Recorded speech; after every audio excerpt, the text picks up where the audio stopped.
Hello everyone, welcome to my channel. इस video में हम सीखने वाले हैं relation and function chapter. Class 11th का ये सेकंड चैप्टर है। तो चलो स्टार्ट करते हैं। तो डेफिनेशंस यहाँ पे मैंने आपको दी है। तो फर्स्ट है आपका कार्टेशियन प्रोडक्ट। तो रिलेशन फंक्शन में कार्टेशियन प्रोडक्ट हमें सीखना है। तो रिलेशन और फंक्शन क्या है? रिलेशन जैसे हमारे आपस में जैसे रिलेशंस होते हैं वैसे ही रिलेशंस हमें देखने हैं नंबर्स में। तो हमें आपस में कौन से रिलेशंस देखने को मिलते हैं? So that is brother sister, boyfriend girlfriend हो सकते हैं, हस्बैंड वाइफ हो सकते हैं, मदर फादर। ओके, तो ये सब रिलेशंस है हमारे आपसी रिलेशंस। वैसे ही हमें रिलेशंस जो है नंबर्स में देखने को मिल जाएंगे। तो नंबर्स में कौन से रिलेशंस होंगे? तो मैथ्स में रिलेशंस मतलब आते हैं plus minus, greater than, less than, equal to. ये सब रिलेशंस हमें नंबर्स में देखने को मिलते हैं। तो इन्हीं के रिलेशंस का जो है हमें स्टडी करना है। तो इसलिए फर्स्ट जो टर्म है आपका इस चैप्टर का, that is a Cartesian product.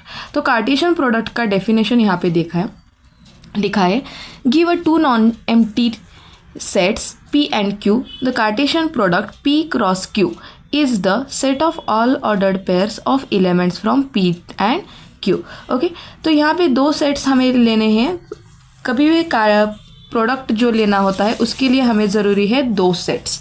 तो सपोज हमारे पास दो सेट्स है P, एक सेट है हमारा, तो जिसमें एलिमेंट्स है A, B, C, और Q जो है वो दूसरा सेट है जिसके एलिमेंट्स है 1, 2। ठीक है, तो हमें इन दोनों का कार्टेशियन प्रोडक्ट बनाना है। तो कार्टेशियन प्रोडक्ट कैसे बनता है? तो कार्टेशियन प्रोडक्ट लिखने का तरीका होता है P क्रॉस Q। तो इसे भी हम कर्ली ब्रैकेट्स में लिखेंगे। ए भी एक सेट है। तो यहाँ पे कार्टेशियन प्रोडक्ट में जो भी एलिमेंट्स आते हैं वो पेयर में आते हैं। यहाँ पे दो सेट्स का हम कार्टेशियन प्रोडक्ट ले रहे हैं, इसलिए यहाँ पे ऑर्डर्ड पेयर आता है। तो फर्स्ट एलिमेंट हम लेंगे फर्स्ट सेट से, सेकंड एलिमेंट हम लेंगे सेकंड सेट से। तो यहाँ पे आएगा A1। ठीक है, नेक्स्ट आता है A2, देन नेक्स्ट हमारा है एलिमेंट B1, नेक्स्ट है B2, then C1 and C2। तो टोटल हमारे 1 2 3 4 5 6 एलिमेंट्स हमारे हो गए इस कार्टेशियन प्रोडक्ट के P क्रॉस Q के। तो टोटल एलिमेंट्स जो होते हैं कार्टेशियन प्रोडक्ट में किसी भी, वो कैसे कैलकुलेट करते हैं? So that is we write as a Pn of P cross Q। n of P cross Q से हम लिखते हैं number of elements in Cartesian product. So वो नंबर्स होता है n of P into n of Q। तो number of elements in P कितना है? A 1 2 3, और number of elements in Q 1 2, so 2। So total elements हो गए 6। ठीक है, ये दोनों एलिमेंट्स सेम नहीं है। क्यों? क्योंकि A1 का मतलब है A एलिमेंट जो है वो फर्स्ट सेट से आना चाहिए, 1 जो है वो सेकेंड सेट से आना चाहिए। यहाँ पे क्या मतलब है? 1 जो है वो फर्स्ट सेट से है, A जो है वो सेकेंड सेट से है। तो यहाँ पे ये दोनों इक्वल नहीं है। ठीक है, तो यहाँ पे जब भी आपको ये लिखने के लिए बोला जाता है कि P क्रॉस Q, तो जो भी यहाँ पे सेट दिया जाता है फर्स्ट सेट, उसी के एलिमेंट्स फर्स्ट लिखने हैं आपको, और जो सेकंड सेट बोला जाता है उसी के एलिमेंट सेकंड प्लेस पर लिखने हैं। ठीक है, तो समझ में आया होगा अच्छे से आपको कि कार्टेशियन प्रोडक्ट कैसे लिखना है। तो आपके बहुत सारे एग्जांपल्स है बुक में जो आप खुद से सॉल्व कर सकते हो कि इस तरह से आपको सभी कार्टेशियन प्रोडक्ट्स जो है वो निकालने। सपोज आपको 3/3 का कार्टेशियन प्रोडक्ट निकालना है। इसका मतलब क्या है? आपके पास P सेट है, तो इसका Cartesian product P cross P cross P। Okay, तो ऐसे ट्रिपलेट्स में लिखना है, तो इसके जो पेयर्स आते हैं वो ट्रिपलेट्स में आएंगे। तो वो कैसे आएंगे? A okay, A B A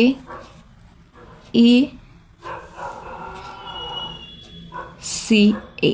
ठीक है, तो इस तरह से आपको सभी एलिमेंट्स जो है वो लिखने हैं। टोटल एलिमेंट्स इसके कितने आएंगे? इसके 3 3 3।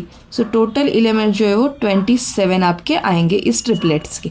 तो इस तरह से आपको एक एक एलिमेंट चेंज करके हर एक जो है एलिमेंट्स इसके लिखने हैं। यहाँ पे रिपीट नहीं होना चाहिए, ये आपको ध्यान में रखना है। तो आपको अभी फर्स्ट ईयर में सिर्फ ऑर्डर्ड पेयर का ही स्टडी करना है, ट्रिपलेट के आपके लिए क्वेश्चंस नहीं हैं। सिर्फ आपको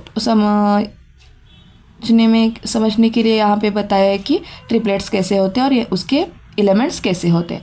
तो ऑर्डर्ड पेयर 2 अगर सेट लिए तो उसमें 2 एलिमेंट्स का पेयर आता है, इसे ऑर्डर्ड पेयर बोला जाता है। और 3 का लिया तो इसे ट्रिपलेट्स बोला जाता है। ठीक है, तो ये हुआ आपका कार्टेशियन प्रोडक्ट। तो इसके ऊपर एक क्वेश्चन हम सॉल्व करते हैं। If x + 1 y - 2 = 3 1 find the value of x and y। तो यहाँ पे देखो, अब ये जो ऑर्डर्ड पेयर है वो इक्वल दिया गया है। तो यहाँ पे x + 1 y - 2 = 3 1, ये ऑर्डर्ड पेयर जो है वो इक्वल बोला है। तो इसका मतलब क्या है, x + 1 और 3 फर्स्ट एलिमेंट्स जो है वो इक्वल होंगे। तो x + 1 = 3 होगा और y - 2 = 1 होगा। तो यहाँ पे x की वैल्यू क्या होगी, ये +1 यहाँ जाके माइनस होगा, सो इट इज़ 3 - 1, सो x की वैल्यू है हमारी 2। यहाँ पे y - 2 यहाँ जाके प्लस होगा, सो it is 1 + 2, so it is y = 3। तो ये यहाँ पे 3 है। तो समझ में आया, जब भी हमें ऑर्डर्ड पेयर इक्वल दिया जाता है दैट मीन्स करस्पॉन्डिंग एलिमेंट्स जो है वो इक्वल होते हैं। तो उन्हें इक्वल करके आपको x और y की वैल्यू जो है वो निकालनी है। इस तरह के क्वेश्चंस भी आपके एक्सरसाइज में दिए गए हैं। तो नेक्स्ट जो है हमारा है वो रिलेशन है। तो रिलेशन का डेफिनेशन क्या है, यहाँ पे देखो। तो यहाँ पे रिलेशन देखो, रिलेशन का डेफिनेशन है और relation R from non empty set A to non empty set B.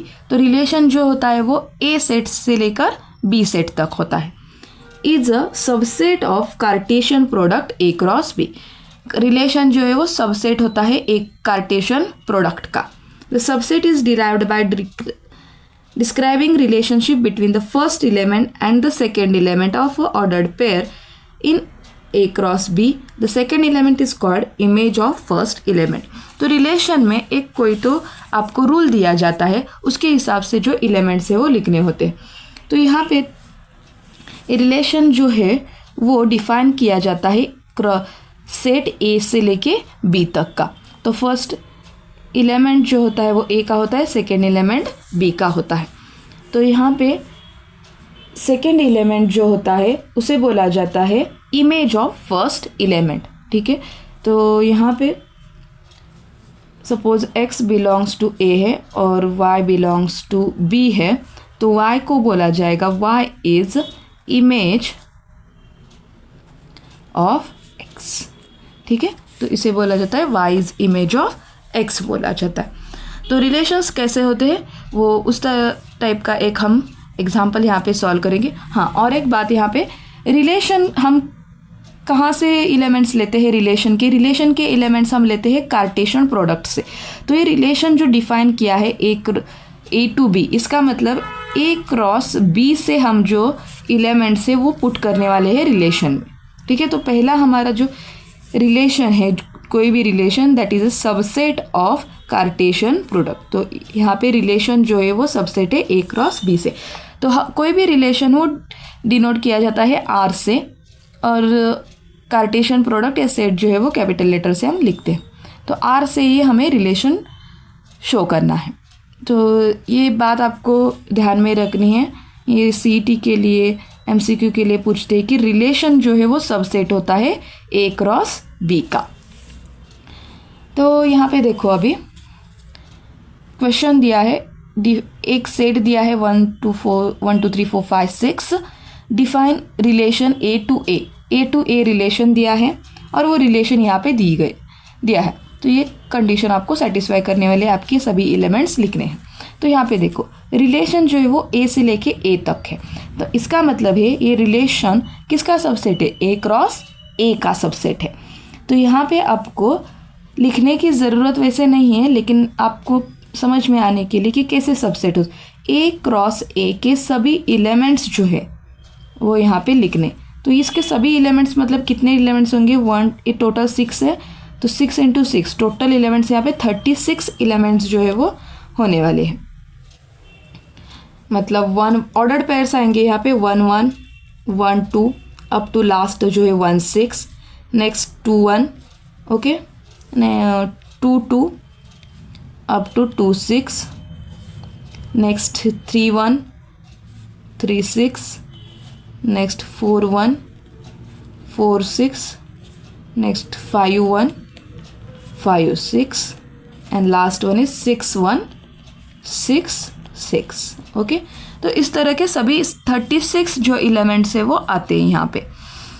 तो ये आपने ऐसा ही एक सेट देखा है, कहाँ पे देखो बोलो, तो ये सेट जो देखा है आपने जब भी आप डाई जो है वो टॉस करते हो, थ्रो करते हो डाई, उस वहाँ पे आपने ये इस तरह का सैम्पल स्पेस देखा है।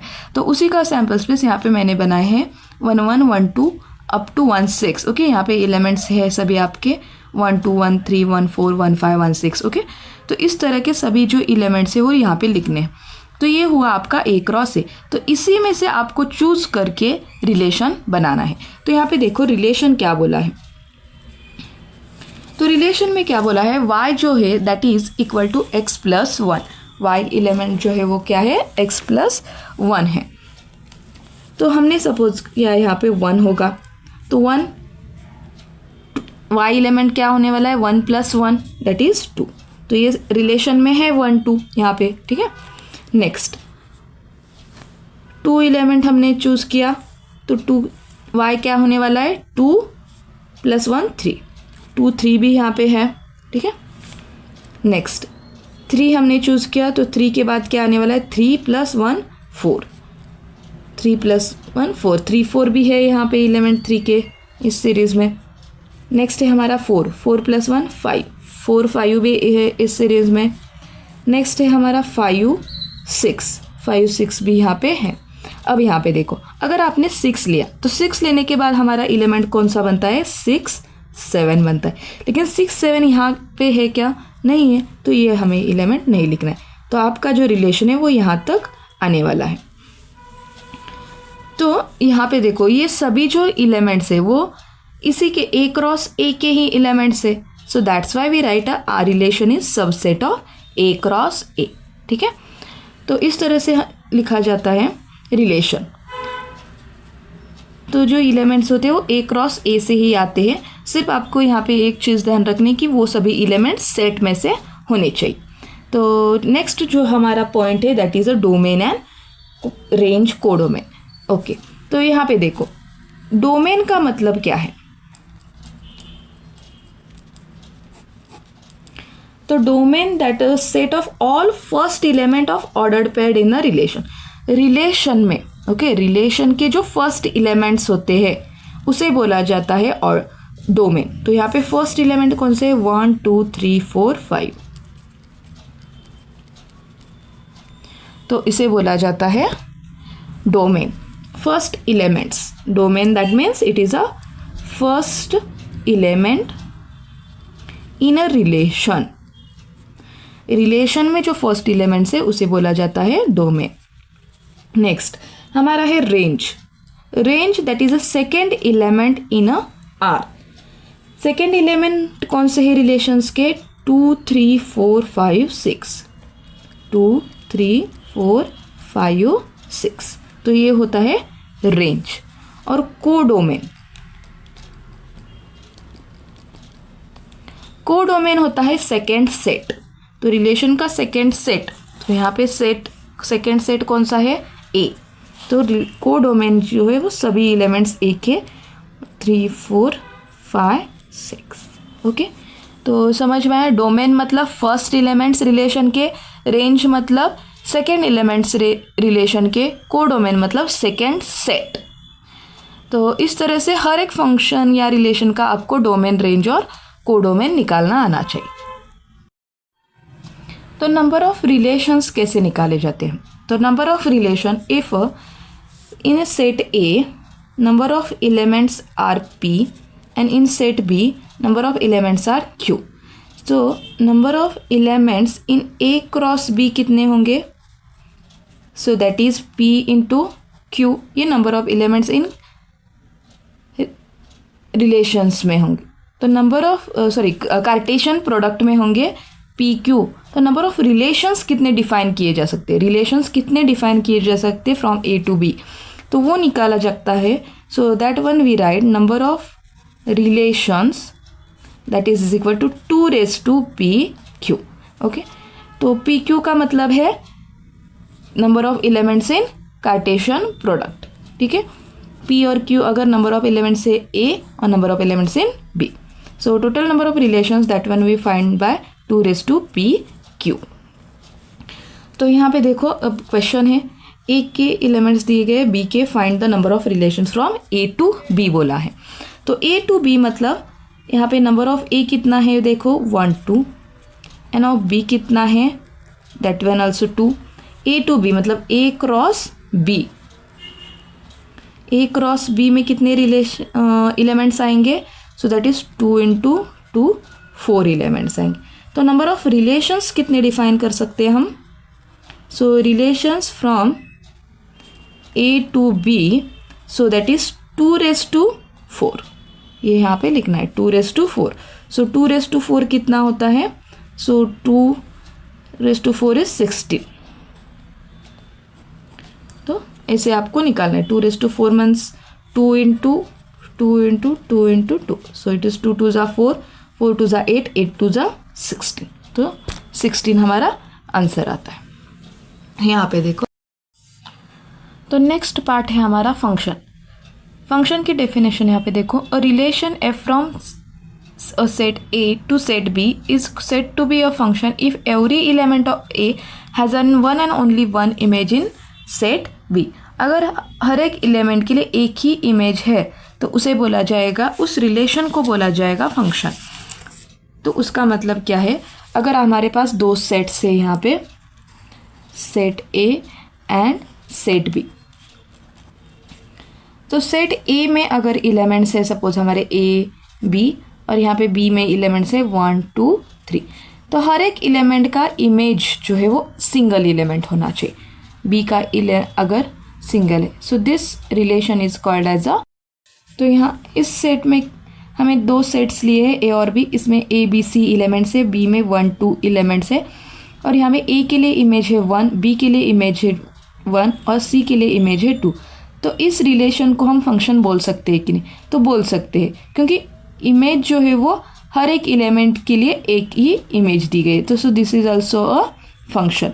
तो हमारा एक हम निकालते हैं यहाँ पे ए बी 1 2. तो यहाँ पे देखो अगर हमने ऐसे लिखा,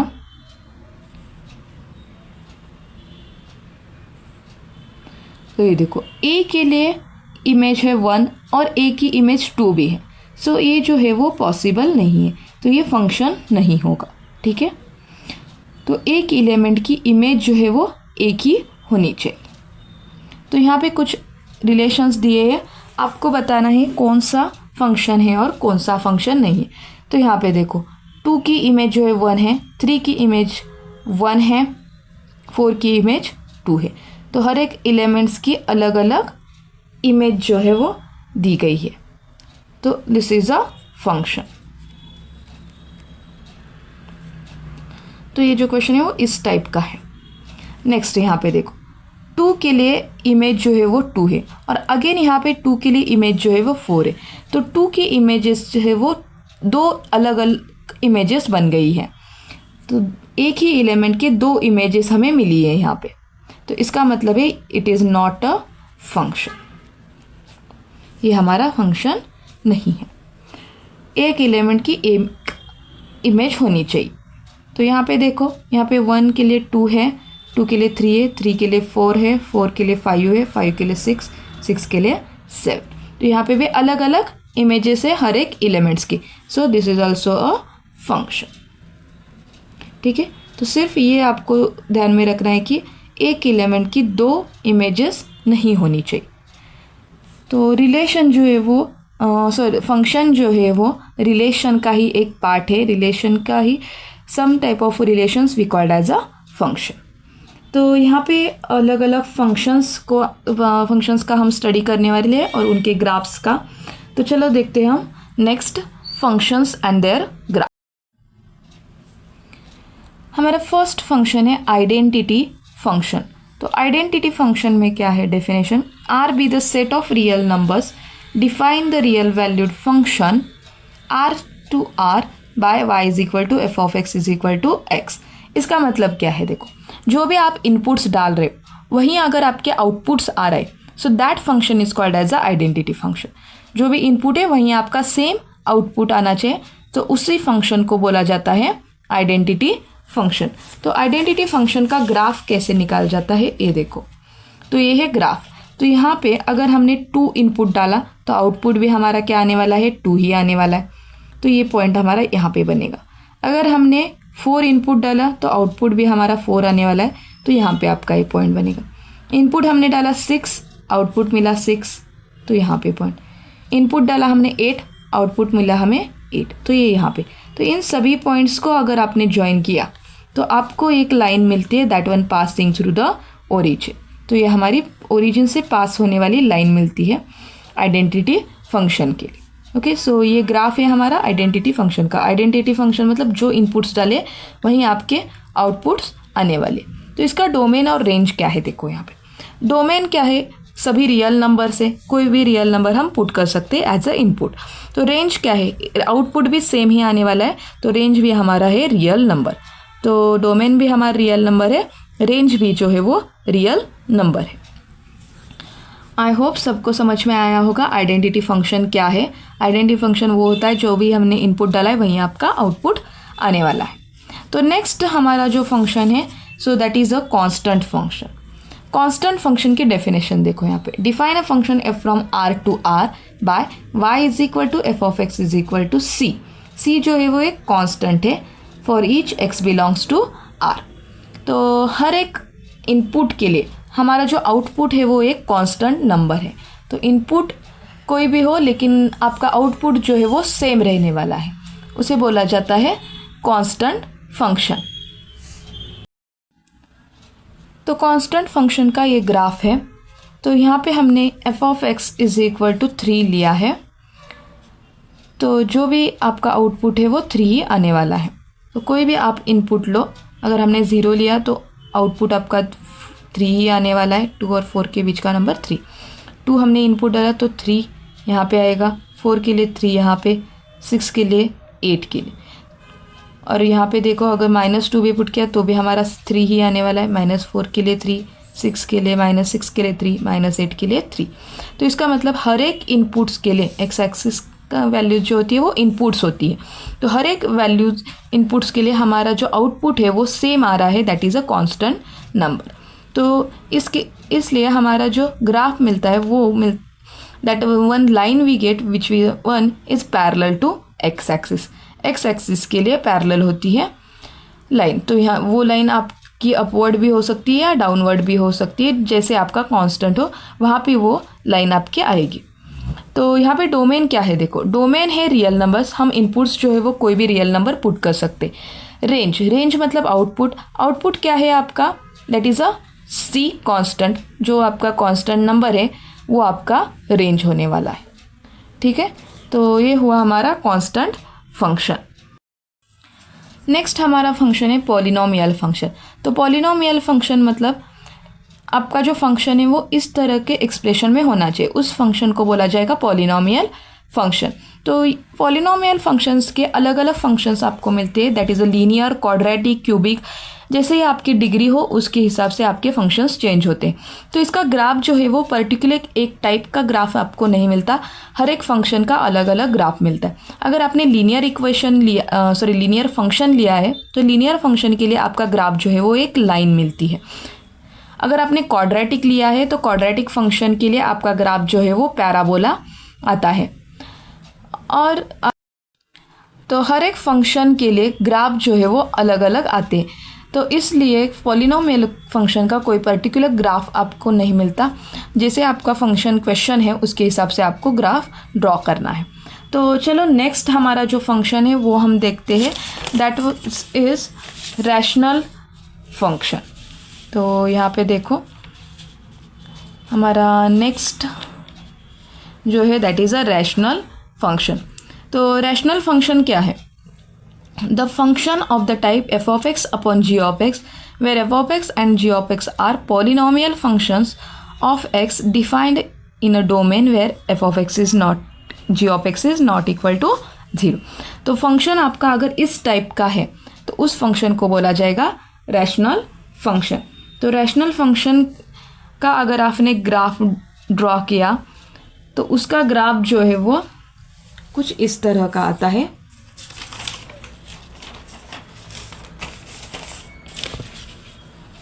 तो इस तरह का ग्राफ हमें मिलता है रैशनल फंक्शंस के लिए, एक्सेप्ट 0, क्योंकि वहाँ पे G of x is not equal to 0 है, तो 0 छोड़ के हमारे ग्राफ्स के लाइंस जो है वो ड्रॉ होते हैं।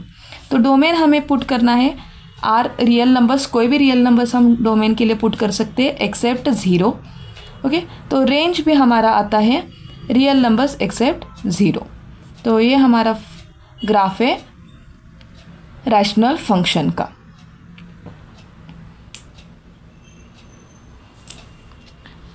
नेक्स्ट हमारा जो फंक्शन है that is a modulus function. तो मॉड्यूलस फंक्शन क्या है? A function F from R to R defined by f of x is equal to mod x for each x belongs to R is called as a modulus function. तो इस function को बोला जाता है modulus function. ये आप mod sine use किया जाता है, तो इसका मतलब होता है कोई भी वैल्यू जो है वो हमें पॉजिटिव वैल्यू देता है। फंक्शन एफ ऑफ एक्स जो है अगर आप कोई भी इनपुट डालो आपका आउटपुट जो है वो पॉजिटिव नंबर्स आने वाला है। So this function is called as a modulus function.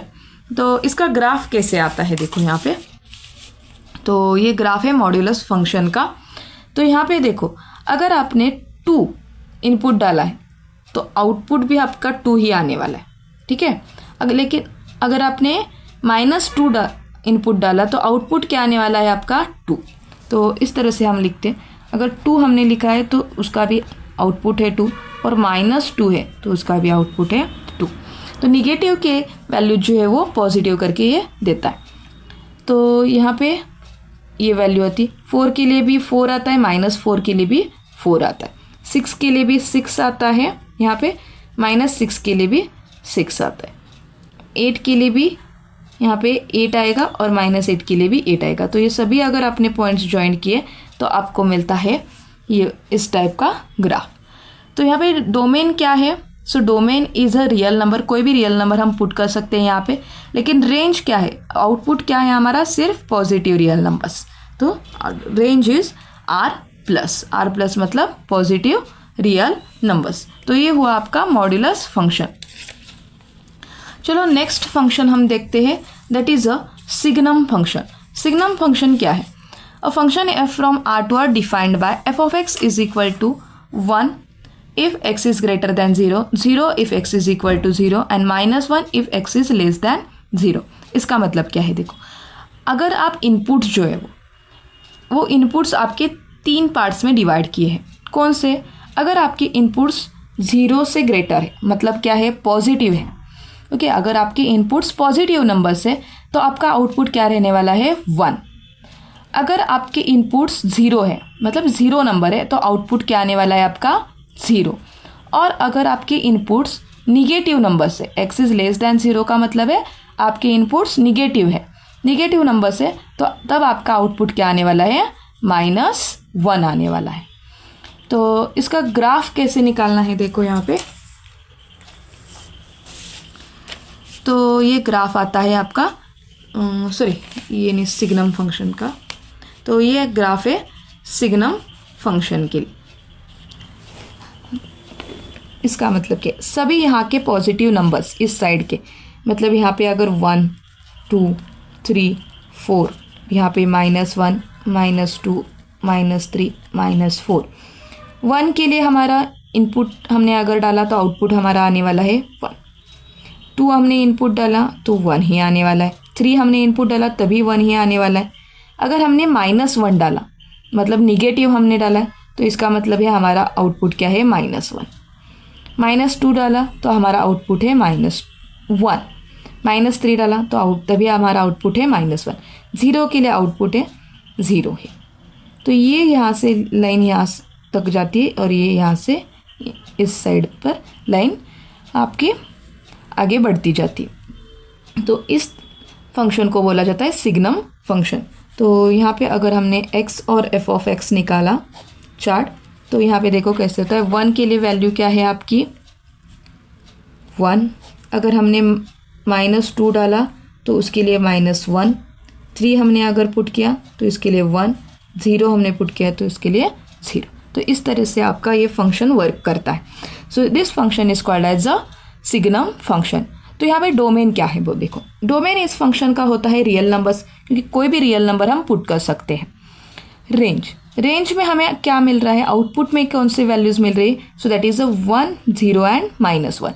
ये तीन ही वैल्यू जो है वो आउटपुट में हमारी आ रही है। यहाँ पे देखो 1, -1, 1, 0 मतलब 1, -1, 0 यही तीन आपके आउटपुट्स आने वाले हैं। तो इसलिए आपका रेंज जो होता है वो -1, 0, 1 ये सेट आपका रेंज बनता है। सो नेक्स्ट हमारा है function that is a greatest integer function. तो ग्रेटेस्ट इंटीजर फंक्शन क्या है। So the function F from R to R defined by f(x) is equal to x। तो ये साइन जो है वो ग्रेटेस्ट इंटीजर फंक्शन का साइन है। तो यहाँ पे देखो ग्रेटेस्ट इंटीजर फंक्शन की वैल्यूज़ जो है वो कैसे लिखनी है। तो यहाँ पे x की वैल्यू और यहाँ पे हम लेते हैं f(x). अगर हमने यहाँ पे लिखा 1.9 तो 1.9 कौन से दो इंटीजर्स के बीच में आता है। सो it is lie between 1 and 2 मतलब 1 से ग्रेटर है और 2 से लेस है। तो इन दोनों में से लिस्ट छोटा नंबर कौन सा है 1।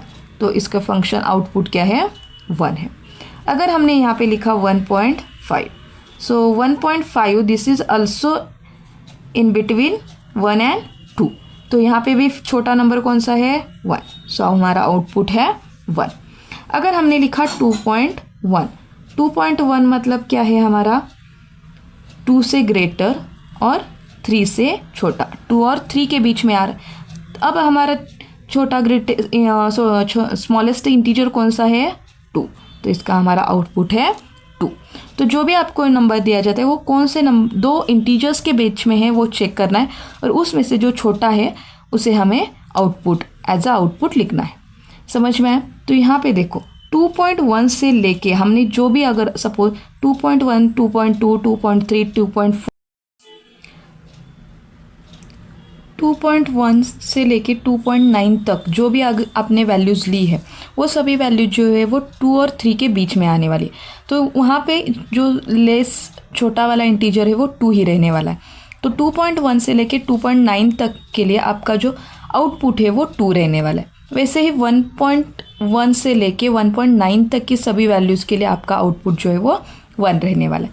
तो निगेटिव में देखते हैं। अगर हमारी वैल्यूज़ है -1.5 है तो -1.5 this one is lie between -2 से ग्रेटर होगा ये।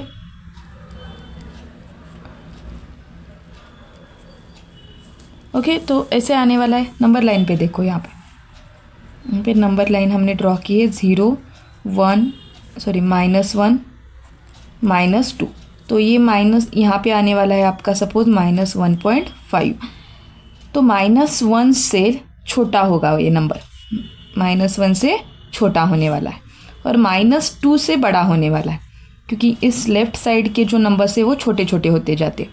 तो -2 से ये नंबर जो है वो ग्रेटर है और -1 से ये नंबर बड़ा है। तो इन दोनों में छोटा नंबर कौन सा है। सो दैट इज़ अ -2। तो इसका हमारा आंसर आता है -2। तो वैसे ही -1.9 का हमारा आंसर भी -2 ही आता है। ओके तो निगेटिव में थोड़ा सा चेंज आता है वैल्यूज़ में और यहाँ पे पॉजिटिव में आपको झट से समझ में आ जाए। तो ये निगेटिव में लिखते वक्त सिर्फ ध्यान में रखना। तो ये हुआ आपका ग्रेटेस्ट इंटीजर फंक्शन। तो नेक्स्ट हमारा जो है वो function algebra of a real functions. तो अलजेब्रा का मतलब है सभी आपके addition, subtraction, multiplication, division. Okay, तो ये हम अब दो फंक्शंस के बीच में कैसे वर्क होता है ये देखेंगे। तो अलजेब्रा यहाँ पे अगर आपके पास दो फंक्शंस है f of x and g of x, ये दो फंक्शंस है, तो इनके एडिशंस का फंक्शन अगर आप ये लिखना है f plus g of x, so it is equal to F of x plus g of x. ठीक है, तो सब्सट्रैक्शन करते वक्त भी सेम आपका, अगर आपका फंक्शन है ऐसे तो क्या होगा f of x minus g of x. Multiplication में एफ जी एक्स है तो मल्टीप्लिकेशन भी हमारा होगा f of x into g of x होगा। और डिवीजन में अगर आपका फंक्शन निकालना है कोशेंट में तो ये होगा आपका f of x upon g of x, where g of x is not equal to 0। तो और एक यहाँ पे है that is a scalar multiplication of a function. तो स्केलर अगर आपका सपोज अल्फ़ा है और अल्फ़ा एफ एक्स निकालना है, so that is alpha f of x होता है। तो ये सब हुआ algebra of a real function, दो फंक्शंस की addition, subtraction, multiplication and division और स्केलर मल्टीप्लिकेशन। तो इस टाइप के हम क्वेश्चंस जो है वो अब सॉल्व करेंगे। तो यहाँ पे एक क्वेश्चन दिया है f of x is x cube, g of x is 2x + 1। आपको सभी फंक्शन के एडिशन सब्सट्रैक्शन निकालनी। तो चलो स्टार्ट करते हैं हम। सो फर्स्ट हम कैलकुलेट करेंगे f plus g x. So f plus g x means f of x plus g of x। तो f ऑफ x की वैल्यू है x cube plus g of x की value है 2x + 1। So it is also x cube plus 2x + 1। तो ये आपका f plus g function है। Next हमारा है minus, so f minus ji x, so it is equal to f of x minus g of x। तो f of x is x cube minus g of x is 2x + 1। तो ये function होगा आपका x cube minus 2x minus 1। Okay, sign जो है वो change होंगे यहाँ पे।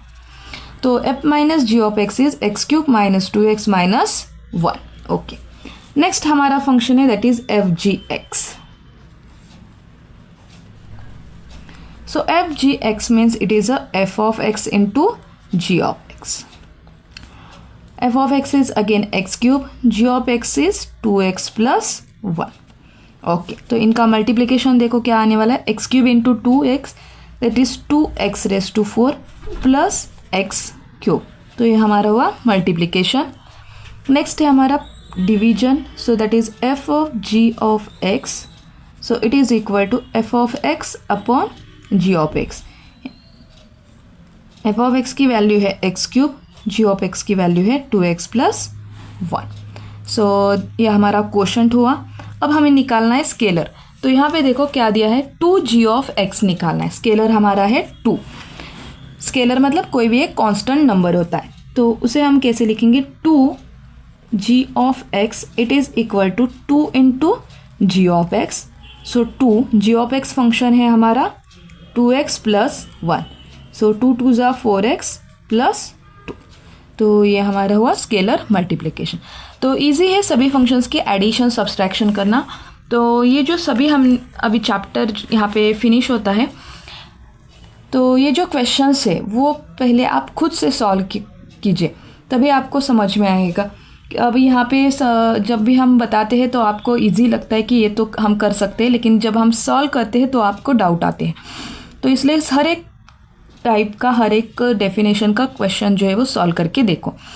तो यहाँ पे अलजेब्रा के जो क्वेश्चंस है वो पूछे जाते हैं आपको 2 या 3 मार्क्स के लिए पूछे जाते हैं। और जो फंक्शंस के हैं, जो आपने अभी 7 फंक्शंस सीखे हैं, उस फंक्शंस के क्वेश्चन जो है वो 5 मार्क्स के लिए पूछे जाते हैं। तो वो क्वेश्चंस में आपको फंक्शंस के डेफिनेशन लिखनी है, रेंज डोमेन लिखना है और ग्राफ निकालना है। ये सभी आपको 5 मार्क्स के लिए पूछा जाता है। तो आई होप सबको ये चैप्टर जो है वो अच्छे से समझ में आया होगा। तो एक बार अच्छे से तैयारी कीजिए। अगर आपने अभी तक चैनल को सब्सक्राइब नहीं किया है तो सब्सक्राइब करो, वीडियो लाइक करो और शेयर करो। Thank you.